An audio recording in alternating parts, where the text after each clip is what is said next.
नमस्कार, मैं आस्था पांडे और आप देख रहे हैं सी न्यूज भारत और रुक करेंगे खास खबर की ओर। इंदौर शहर के बिसनावदा क्षेत्र स्थित सिद्धपीठ माता कालका निमकुंभला मंदिर दुर्गेश्वरी धाम को लेकर विवाद गहराता जा रहा है। मंदिर की अधिष्ठाता पीठाधीश्वर ब्रह्मचारिणी गुरु मां दुर्गेश्वरी देवी ने कुछ असामाजिक तत्वों पर धार्मिक माहौल खराब करने, भक्तों को डराने, धमकाने और धाम की प्रतिष्ठा धूमिल करने की साजिश रचने की गंभीर आरोप लगाए हैं। आपको बता दें, ब्रह्मचारिणी गुरु मां दुर्गेश्वरी देवी ने मीडिया से चर्चा में बताया कि वो पिछले 15 वर्षों से त्रिकालदर्शी माता का दिव्य दरबार लगाकर धर्म एवं समाज सेवा के कार्य कर रही हैं। उन्होंने कहा कि दुर्गेश्वरी धाम क्षेत्र वासियों की आस्था का प्रमुख केंद्र बन चुका है, जहां बड़ी संख्या में श्रद्धालु दर्शन और आशीर्वाद लेने पहुंचते हैं। उन्होंने बताया कि धाम के सामने कॉलोनी वासियों के सहयोग से भगवान शिव का मंदिर भी निर्मित किया गया है, लेकिन पिछले 3-4 वर्षों से कुछ लोग व्यक्तिगत द्वेष के चलते विवाद पैदा कर क्षेत्र का माहौल बिगाड़ने का प्रयास कर रहे हैं। गुरु मां के अनुसार बीते 4 महीनों में ऐसी गतिविधियां और बढ़ गई हैं। आरोप है कि कुछ लोग मंदिर परिसर और आसपास खुलेआम नशाखोरी करते हैं तथा दिव्य दरबार में आने वाले श्रद्धालुओं, विशेषकर महिलाओं के साथ अशोभनीय व्यवहार करते हैं। उन्होंने कहा कि धार्मिक वातावरण को दूषित करने और श्रद्धालुओं को भयभीत करने की लगातार कोशिश की जा रही है। वही ब्रह्मचारिणी गुरु मां दुर्गेश्वरी देवी ने पुलिस प्रशासन की कार्रवाई की सराहना करते हुए कहा कि पुलिस ने निष्पक्षता और ईमानदारी से काम किया है, लेकिन इसके बावजूद आरोपियों के हौसले और भी ज्यादा बुलंद हैं। उन्होंने आरोप लगाया कि संबंधित लोग भक्तों को बरगलाने, विवाद उत्पन्न करने और दुर्गेश्वरी धाम की धार्मिक गतिविधियों को बाधित करने की कोशिश कर रहे हैं। इस संबंध में इंदौर कलेक्टर की जनसुनवाई, पुलिस कमिश्नर कार्यालय और थाना प्रभारी को लिखित आवेदन सौंपे जा चुके हैं। साथ ही मोहन यादव, विष्णु हिंदू परिषद, बजरंग दल सहित अन्य हिंदू संगठनों को भी पूरे मामले की जानकारी दी गई है। गुरु मां ने प्रशासन से मांग की है कि धार्मिक आस्था और सामाजिक सौहार्द बिगाड़ने वाले तत्वों के खिलाफ कड़ी कार्रवाई की जाए, ताकि श्रद्धालु निर्भय होकर मंदिर में दर्शन एवं पूजा अर्चना कर सके और क्षेत्र में शांति भी बनी रहे। क्षेत्र है बालाजी धाम, यहाँ पर इस कॉलोनी में आपका जो एक दरबार भी लगता है, और दरबार लगने के साथ ही यहाँ पर बड़ी संख्या में भक्तजन दूर दूर से आते हैं। तो इस दरबार की स्थापना कब की गई थी, क्या कहना चाहेंगे इसको? जी, ये दरबार को लगे हुए को 7 साल हो गए हैं और मैं धर्म का प्रचार करती हूँ, सनातन धर्म से जुड़ी हुई हूँ। और मैं स्पष्ट रूप से कहना चाहती हूँ कि कुछ ही दिन से जो ये लोग हैं जो यहाँ पर अभद्रता फैला रहे हैं, ये लोग बहुत परेशान कर रहे हैं माता जी के दरबार में, तो इसी कारण से यहाँ पर इतना वो हुआ है। क्या क्या मामला हुआ था एकदम से यहाँ पर, किस तरह से विवाद की स्थिति बनी? मेरी माताजी और मेरे जो दरबार लगता है, कुछ लोगों ने यहाँ पर उंगली उठाना आरंभ कर दी है। बोले क्यों? क्योंकि यहाँ पर लोकप्रियता और प्रतिष्ठा बहुत बढ़ चुकी है जी। तो इससे लोगों को बहुत ईर्ष्या होने लग गई है। और जो लोग हैं वो ये चाहते हैं कि माताजी का दरबार बंद हो, भागवत कथा यहाँ पर ना हो।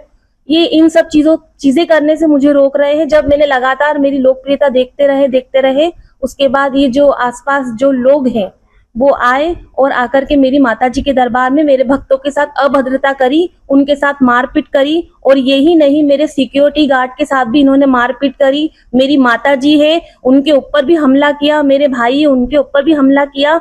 और जो प्रशासन को भी धमकी दे सकते हैं, ये लोग कहते हैं कि प्रशासन हमारा कुछ नहीं बिगाड़ सकती। इन सब का साक्ष्य मेरे पास इन सारी एविडेंसों में है और वीडियो सहित मेरे पास ये सब है कि प्रशासन को उन्होंने धमकी दी है कि प्रशासन मेरा कुछ नहीं कर सकता। इस मामले में विगत दिनों एक FIR भी दर्ज हुई है, क्या कहना चाहेंगे? कौन लोग जो है परेशान कर रहे हैं, उनके खिलाफ FIR हुई है? जी, मैंने FIR करवा दी है। अगर आप कहे तो मैं उनका नाम बता दूं कि कौन कौन लोग मुझे परेशान कर रहे हैं। बताइए ना, कौन कौन लोग ऐसे हैं? राज पवार, संगीता पवार, निर्मला सिसोदिया, अर्जुन सिसोदिया और सौरभ सिसोदिया, इन 5 ने मिलकर मुझे मानसिक और सामाजिक तौर पर इतना त्रस्त कर दिया है। मैं बहुत परेशान हो गई हूँ इन सब की बातों से। ये सामने जो एक मंदिर बना है, ऐसा जानकारी मिली कि यहाँ पर भी लोग आके कुछ गतिविधियां करते हैं, उससे भी परेशानी आ रही है? जी, यहाँ सामने एक शिवजी का मंदिर है, वहां पर आकर मेरे भक्त बैठते हैं। तो इन्हीं लोगों ने उनके साथ बहुत मारपीट करी। और जब मारपीट कर ली, जब हमने विरोध किया तो उन्होंने एकदम हमारे ऊपर झूठे ब्लैकमेलिंग के आरोप लगाना चालू कर दिए, फालतू की बातें करना शुरू कर दी कि माताजी ने ये लिया है, वो लिया है, और अशब्द या कुछ भी इसी चीजों का प्रयोग कर रहे हैं कि ये तो लुटेरी माताजी है, ऐसा कुछ अभद्रता फैला रहे हैं। बड़ी संख्या में जब भक्तजन आ रहे हैं तो लोगों उनको क्या कोई परेशानी भी होती है उनके आने जाने से, किसी प्रकार की? जी नहीं, किसी भी प्रकार की कोई परेशानी नहीं होती है। अपने यहाँ पर माताजी के आशीर्वाद से इतनी जगह है कि जितने लोग मेरे यहाँ आते हैं उतने लोग नीचे खड़े हो जाते हैं। ये जो लोग हैं इस तरह का जो कृत्य कर रहे हैं, उनकी क्या मानसिकता है इसको लेकर? उनकी ये मानसिकता है कि माताजी का दरबार यहाँ नहीं लगना चाहिए और वो चाहते हैं कि मेरे ऊपर किसी भी प्रकार का लांछन लग जाए। परंतु मैं प्रशासन से केवल एक बात बोलना चाहूंगी, श्री माननीय मुख्यमंत्री जी से, बजरंग दल से, हिंदू परिषद से, कि आप आए नहीं तो किसी भी करके इस केस को सॉल्व करें और जो ये अपराधी हैं इन्हें तुरंत से तुरंत अच्छे से अच्छा दंड दिलवाएं। और इन्हें कब से परेशान कर रहे हैं आप लोगों को? ये परेशान करे हुए को 3-4 महीने हो गए हैं। वैसे तो 3-4 साल से मैं ये झेल रही हूँ। मुझे लोगों ने कहा इन लोगों के मुंह मत लगिए, माताजी अच्छे लोग नहीं है। तो मैंने उस चक्कर में 1 साल पहले इसके ऊपर राज पवार के ऊपर आवेदन दे दिया। महिलाओं के साथ अभद्रता फैलाता था और अश्लीलता की बातें करता था। अभी फिलहाल क्या स्थिति है? थाने में आपने आवेदन दिया है, एफआईआर भी दर्ज हुई है, उसके बाद इनकी क्या स्थिति है? अभी इनकी ये स्थिति है कि अभी ये ना जाने मेरे ऊपर जा जाके कहीं कहीं पर झूठे आरोप लगा रहे हैं कि मैंने इनसे ये लिया है, मैंने उनसे वो लिया है, ऐसी आपराधिकता फैला रहे हैं। आपका परिचय दे दीजिए। मैं दुर्गेश्वरी देवी हूँ, जो भागवत कथावाचक हूँ और माताजी की भी सेवा करती हूँ। और मेरे यहाँ जो भी भक्त आते हैं उनका मैं सदैव काम करती हूँ और मेरे यहाँ आने वाला भक्त बड़ा प्रसन्न होता है, क्योंकि एक दिव्य दरबार है। माताजी के केवल दर्शन मात्र से ही। इंदौर से सी न्यूज संवाददाता राकेश रायकवार की रिपोर्ट। फिलहाल दुर्गेश्वरी धाम को लेकर विवाद लगातार गहराता नजर आ रहा है। पुलिस मामले की जांच में जुटी हुई है। वहीं श्रद्धालुओं और स्थानीय लोगों की नजर अब प्रशासन की अगली कार्रवाई पर टिकी हुई है।